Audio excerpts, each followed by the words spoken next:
everyone, welcome to Honey's Professional Mehendi class. இன்னைக்கு டாபிக்ல நம்ம என்னென்ன பார்க்க போறோம்னு பார்த்துடலாமா? ஃபர்ஸ்டா ஒரு ப்ரொஃபஷனல் மெஹந்தி ஆர்டிஸ்ட் ஆகுறது எப்படி, அதுக்கு நம்ம என்னென்னலாம் பண்ணணும் அப்படிங்கிறத பார்க்கலாம். நெக்ஸ்ட் நீங்க எந்தெந்த டிசைன்ஸ்லாம் கான்சென்ட்ரேட் பண்ணீங்க அப்படின்னா ஈஸியா earn பண்ணலாம்னு பார்க்கலாம். Next reasons and benefits of mehndi என்னென்னு பார்க்கலாம். சேஃபான கோன் எதுன்னு பார்க்கலாம். டிப்ஸ் அண்ட் பிரைசிங்ஸ் பார்க்கலாம்.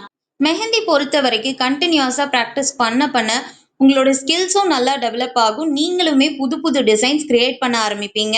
நீங்க நல்லா கான்சென்ட்ரேட் பண்ண வேண்டியது இந்த 5 டைப்ஸ் ஆஃப் டிசைன்ஸ் தான். Indian, Arabic, floral, western and mandala designs மட்டும்தான். ரீசன்னு பார்த்தீங்கன்னா பாசிட்டிவிட்டியை அட்ராக்ட் பண்ணுறது மட்டும் இல்லாமல் உடல் சூட்டை குறைக்கிறது மூலியமா ஸ்ட்ரெஸ்ஸையுமே நல்லா ரிலீவ் பண்ணும். அதனாலேயே இப்போ எல்லா ஈவெண்ட்ஸ்லையுமே மெஹந்தி போடுறாங்க. நேச்சுரல் ஹென்னா யூஸ் பண்ணுறப்போ ஸ்கின் ரிலேட்டடான ப்ராப்ளம்ஸ்ல இருந்தும் ப்ரிவென்ட் பண்ணும். பியூர் ஆர்கானிக் கோன் யூஸ் பண்ணுறது ரொம்பவே சேஃப் கூட. ப்ரெக்னெண்ட்டாக இருக்கிற விமென்ஸ்க்கு மட்டும் இல்லாமல் பேபிஸ்க்குமே அது சேஃப் தான்.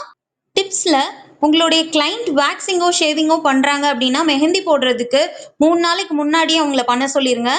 நம்ம போடுற மெஹந்தி நல்லா மெச்சூர்ட் ஆகி ஒரு டார்க் ஸ்டெயின்ஸ் கொடுக்கறதுக்கு 3 டேஸாவது ஆகும்.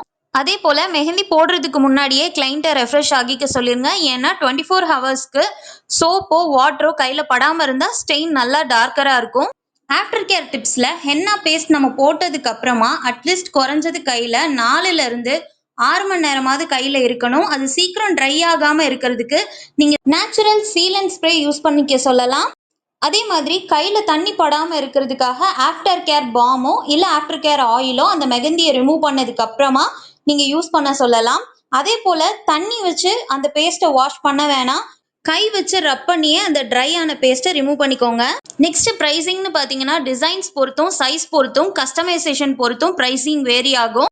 பிரைடலுக்குலாம் 1500 ரூபாயிலிருந்து 15,000 ரூபாய் வரைக்குமே சார்ஜ் பண்ணுறாங்க.